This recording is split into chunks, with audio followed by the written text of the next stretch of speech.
Yuki Tsunoda is stepping into the Red Bull Racing hot seat, and behind the scenes his simulator results have already given the team something to think about. In fact, they've started asking themselves, what happens if Tsunoda finds himself ahead of Max Verstappen in races? Christian Horner's answer might surprise you. Red Bull's talent guru, Helmut Marko, finally brings good news to Red Bull fans. Yuki Tsunoda put in some serious hours on the simulator after the Chinese Grand Prix, delivering very good feedback that got the team buzzing. Now it's time for the real deal. This weekend, Tsunoda steps up as a Red Bull Racing driver for the first time, and what better place for his debut than Suzuka, his home turf? The seat swap sees Liam Lawson heading back to Racing Bulls while Tsunoda takes the wheel of the RB21. After getting a feel for the car in the simulator, Tsunoda was all smiles, but now comes the moment of truth. His first real-world drive in the RB21. Sure, he got a taste of its predecessor, the RB20 in Abu Dhabi last year, but this is a whole new beast. Marko made it clear that Tsunoda's promotion isn't just about raw speed, it's also about his experience. Compared to Lawson, he's got more F1 mileage under his belt, making his insights that much more valuable. And so far, it's looking good. Marko couldn't help but praise the Japanese star for his very solid technical feedback after his early runs in Red Bull's championship chasing machine.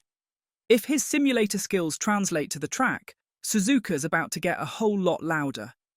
He told motorsport.com, "Once again, Yuki is in his 5th year and experience in such difficult conditions is an enormous factor.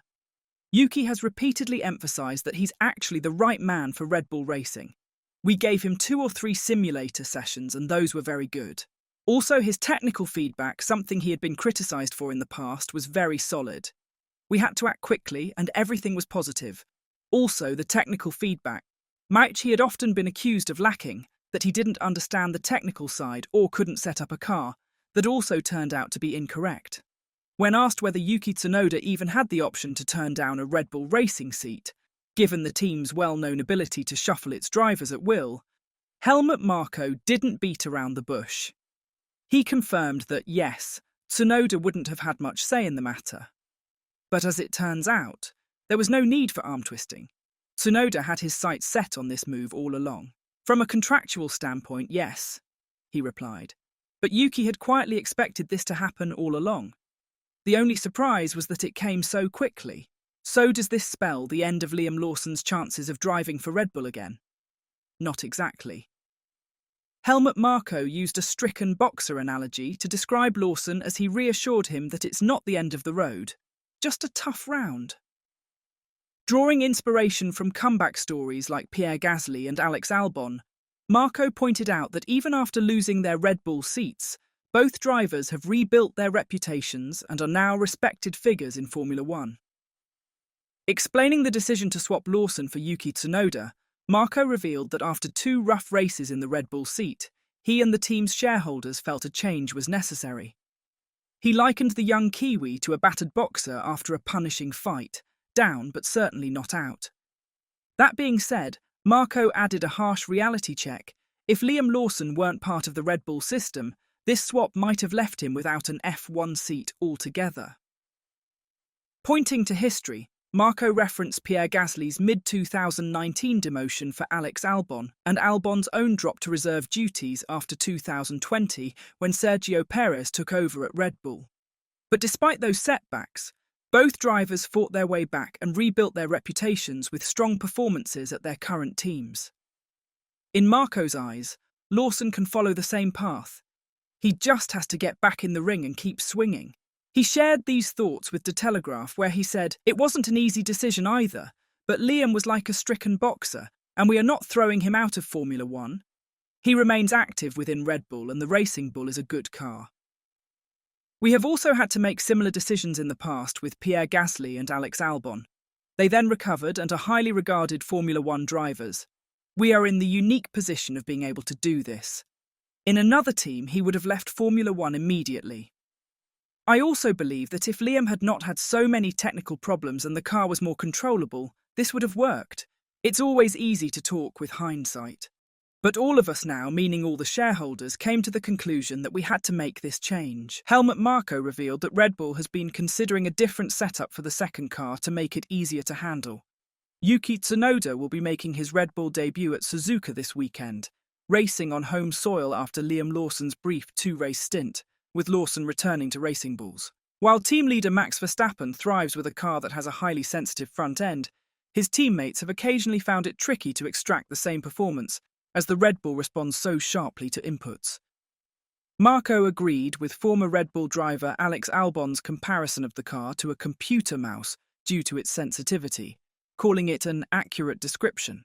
While nothing is confirmed yet, the team is exploring ways to address this. He said, "We've already been thinking about setting up the second car differently, with a less aggressive setup, something that makes it easier to handle." Beyond adjusting the car setup, Marko confirmed that Red Bull is working on upgrades to make the RB21 much more stable across all conditions. While the focus has been on optimizing performance, the team's senior advisor is eager to introduce updates that will eliminate the negative tendencies seen with last year's RB20, which carried over into pre-season testing in Bahrain. Marko noted that these upgrades might not be ready right away, but assured that work is already underway at the Milton Keynes base. There was a meeting with the lead engineers and Max where all these issues were openly laid out, along with the solutions we have planned, Marko explained. Updates, of course, can work. Or, they might not. That happens at Mercedes. It happens at Ferrari. We're chasing something much more stable, a car that works on all tracks, at all temperatures, and with all tyre compounds. That's the direction we're headed in, and I'm confident we'll get there. Things have already been set in motion.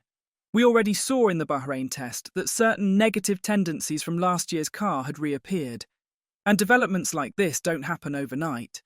But within a foreseeable time frame, those parts should make it onto the car. Marko also shed light on why it took quite a while for Yuki to be at the helm of a Red Bull Formula One car. Marko said, "For a long time, Yuki had the image of not performing consistently and making silly mistakes here and there. That's what happened last year in Mexico, where the decisive phase for us began. With Lawson, it was the exact opposite at first. He came on and delivered straight away, no matter how great the pressure was. In retrospect, however, it wasn't the right decision. In general, however, a lot can be traced back to a single incident. There, Tsunoda drove into Gasly's car, and the parts of the cars damaged the underbody of Verstappen's car, which cost him the race. Adrian Newey was furious at the time. From that point on, Yuki was a red rag to him. But now Newey is gone, and Yuki has worked hard on himself. So how do you think Yuki will fare this weekend driving the RB21 for the first time in his home race? Let me know your thoughts down below. And as always, thanks for watching.